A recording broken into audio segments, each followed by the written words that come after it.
Okay guys, you guys may have guessed this from last video, and I've been waiting to tell you guys this for like a month, but I just closed on this farm last week. And so, long story short, Spencer bought a farm. It's 56 acres here, and we'll give you guys the whole tour and stuff. Spencer's not here right now, he's gonna be here in like 20 minutes, so I'm just kicking off this video, and then we got a lot of work to do on this farm today. But it's 56 acres, and the kicker is it's 80 miles away from my other farm ground. And so this is going to be really weird. In this spring, we're going to put a lot of miles on the tractor.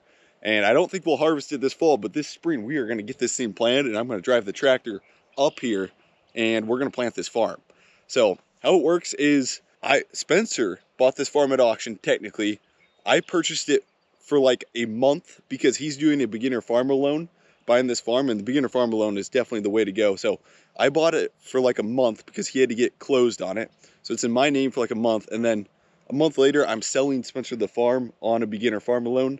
And so technically this is all Spencer's. This is all Spencer's, and this is like the perfect farm for him.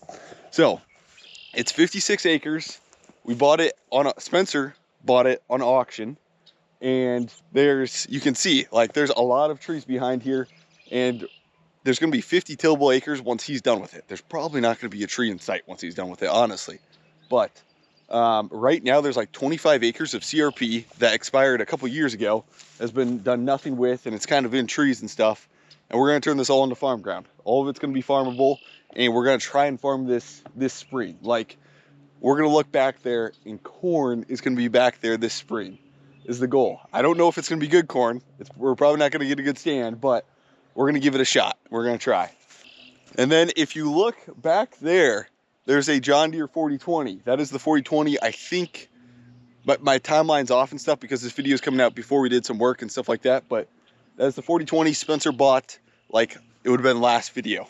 Yes, I haven't posted that video yet, but last video. Okay, so to kind of give you guys the rundown, like this, if you guys remember the first time I made a video, the first farm I bought, it was like 2 years ago or maybe 3 years ago.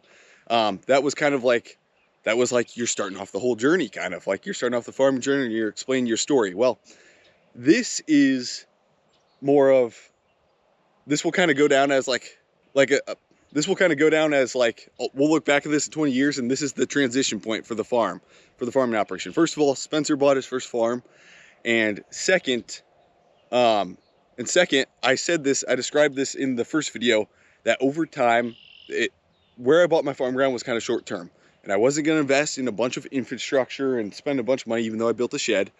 But it was more so I was eventually going to start farming, try and buy farm ground closer to home.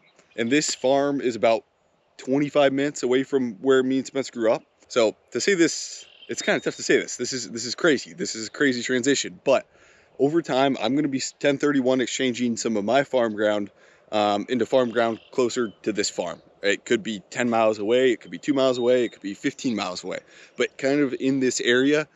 And then we'll kind of see what happens. But I've got a couple buyers actually lined up to buy some of my farm ground already, and we'll kind of see what happens. Trying to work out deals and stuff, and a lot of it will just be kind of private stuff, and we'll get it traded. Some of it will maybe be a public listing, I don't know. We'll kind of see what happens here, but over time I will be 1031 exchanging some of my ground, pretty much all of it, I think, we'll see what happens, into ground kind of around this area. And this will put us about 25 minutes away kind of from where we grew up and kind of where I always envisioned to start farming. But being able to buy that,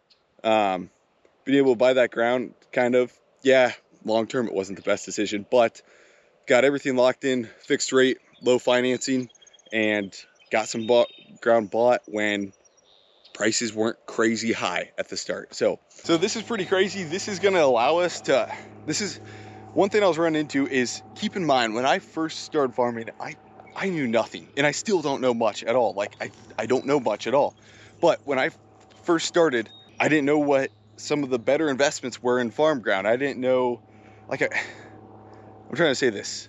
A lot of farming is really long-term focused. It's, hey, you apply lime, that lime is going to pay off for 6 years. You install drainage tile like I did on my farm. That drainage tile is going to pay off for the rest of your life. You install grain bin site, your machine shed, all of it's kind of long-term focused. And so I realized, you know, and renting ground and stuff, those relationships, everything about farming is all long-term focused. And so eventually I realized, you know, kind of got to get to the location that you want to farm in the rest of your life and kind of stay there. And then you can start investing in long-term infrastructure, you know, grain bins, more machine sheds, a lot of drainage tile will probably be installing. And there was actually 2 different auctions. I tried to buy ground up here already, and then this one came up and I was like, Spencer, dude, this would be perfect for you. And he saw it, and it is a perfect farm for him. We'll get into that more and stuff. But there's 2 auctions in December 2021 and December 2022 that I tried buying, really December 22, so like 2 months ago. I tried buying. I was runner-up bidder. It was 6 miles away from here. I didn't end up getting the one bought like a couple months ago and stuff at auction. I had my price set and it went $100 above it. I was runner-up bidder, and it was a good farm. It was 140 acres and stuff, but just set your price and keep moving, and there will be other opportunities. It's kind of how I view it. Here Spencer comes. He was grabbing some parts this morning. That's why he's late. Him and Buck. Oh God. Oh God. So to introduce Buck again, Buck works with me. I hired him to do squad YouTube videos. This guy is so funny and so much better of an entertainer than I am that I'm just like, I need this guy in my videos. So he works on the squad farming simulator YouTube videos with me. So he's awesome. Buck, I just told the camera you're the funniest person alive. You gotta say something funny. I just broke his window and I wasn't even here for 5 seconds. Does that count? That counts. Good enough. All right, so I bought this farm a week ago. It's 56 total acres, about 50 tillable. Right now, the previous owner farmed just about half of that, so 25 acres. We have 25 acres to clear. A lot of it's gonna come out pretty easy. We're gonna burn the grass, and then we have the skid steer down here, the link belt with the skid steer with the tree puller. It's gonna make pretty quick work, pile up all the brush, and then we're thinking disc it as much as we can, get some maybe anhydrous, have custom anhydrous come in, spread some fertilizer, and then try and plant corn this spring. So a lot of work ahead of us. Grant's gonna be planting his farms.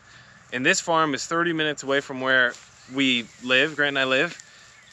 All of Grant's farms are about an hour, 20-minute drive. This is in the other direction, but it's just 30 minutes from home. So Grant had mentioned that maybe this is the area that we want to be long-term, but it seemed like a good kind of value property that the maybe bigger farmers wouldn't mess with, and a good project to clean up and stuff. All this ground, Grant can show like soil maps and satellite pictures, was farmed up until the late 80s, early 90s, and then little bits went into CRP.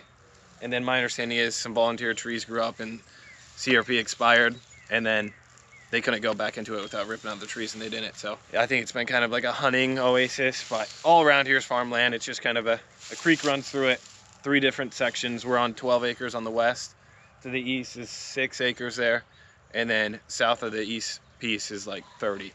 So 2 spots to burn is what we're gonna do today. So that's the goal, get it back into production, and we're gonna go corn, which is probably kind of risky, but got the 4020, bought a disc for $800. When I drove the 4020, 30 miles east of here from the Mans, we worked on it for a week or 2, just got it ready. And then on the way, I found a disc on Craigslist. It's not the best disc, doesn't do a good job. And once we burn it, it should do a better job in the grass. So, and then finish it with like a soil finisher. We're gonna pull Grant's 8110 up here, soil finish it, rent somebody's around here, and then plant it. So hopefully it goes good. Now we're on the east side of the creek, and this is like 5-6 acres. I think right here was buffer strips a long time ago, and then it kind of grew up. So we won't plant that this spring, but eventually I want to pretty much take out every tree. Most of these trees are just 20 years old, 30 years old max. There wasn't really a tree on here in like 85 from the satellite pictures, but some of this, the farm total is 72 CSR2. It goes all the way down to 50, and then there's some nicer like 85, but the average is 72. And this is the Missouri crossing, so this is to get into the back 30 acres. And it's not, there's rocks underneath, so it's not that soft. The previous owner said they didn't have any issues. Here she is, 4020. Drove her home last night. So the 30 acres of CRP, Spencer's gonna use that 4020 that he bought from Herb, which I bought the combine from. He's gonna use that disc. He's gonna get this all disced up, probably hit it like 3 times, and then we're gonna come in a month after or so, soil finish it, and then plant this thing with 8110. And it's gonna be like a 3-hour drive with 8110 up here, but for sentimental reasons, it is totally worth it. When you buy your first farm, you have to plant that first thing. It would just be wrong not to plant your first farm.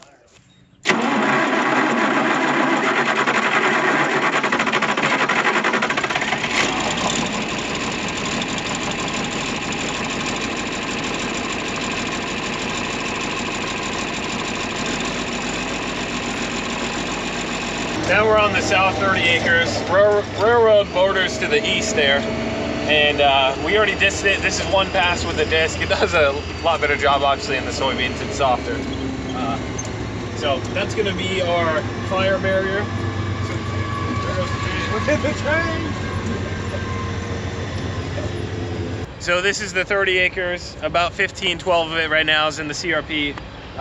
And this is the hilliest part of the farm for sure. That's why they put it into CRP. We're going to keep a waterway through here. That was here all the way back in the 30s and 50s when we look on the satellite pictures. We should be able to get a lot of these acres back pretty quick with the skid steer and excavator. And this should burn pretty quick, pretty good. But we're thinking, we disced around it once. The soybean stubble probably won't even burn that good, so I think we're safe. 5-mile-an-hour winds, 10-mile-an-hour winds out of the south, and then it rained a bit last night, so we should be safe. There's no other grass it could jump to, so should be good. I don't think there's anything as exciting as starting work the first day on your first farm you bought.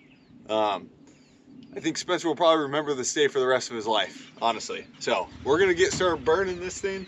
We use leaf blowers to burn, which is weird. You wouldn't think so, but these work great compared to shovels. Water probably works better, but we don't have water. So leaf blowers will work good. Okay, so Spencer's moving the excavator over here. Another fire safety tool. And then we're gonna use the 4020 too. It's got the disc on it. We're gonna keep this thing running just in case something gets out in the bean stubble. I doubt the bean stubble will even burn. We tried lighting it, we couldn't even get it to light. So just gotta be safety good. Safety smart, I guess. Oh shoot.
So you guys can see the winds coming out of the southwest, that way southwest, and we backburned it. So everything the fire wants to go here, but has nothing else to burn this way. So it's slowly gonna burn slow and come against the wind.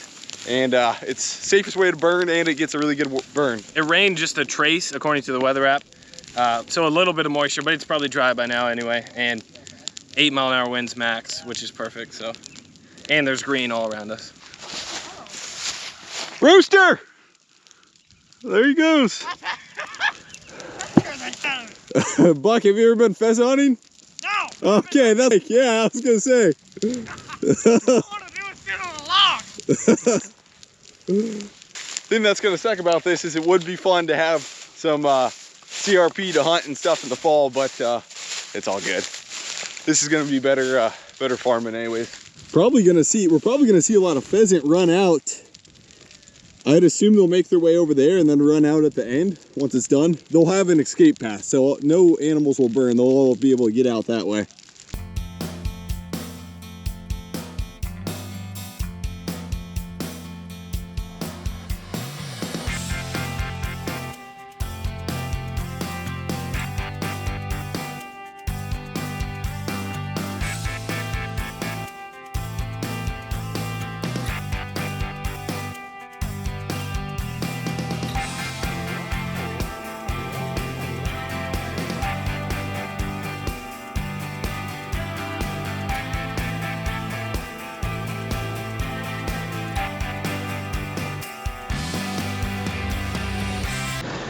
Okay, so we got the 30 acres starting to go over there. That's finishing up. The 12-acre piece over here, it's started at the far end. It's coming our way, so we're sitting. And I gotta head back, and I'm gonna start editing these videos, so I have a bunch of videos out before planting starts. Otherwise, I'm gonna just get super behind. So these guys got it from here. Anyways, guys, thanks for watching this one. Pretty exciting day for Spencer, and looking forward to, well, we're gonna be moving the farm kind of in a way over the next few years. So thanks for watching. We'll see you guys in the next one.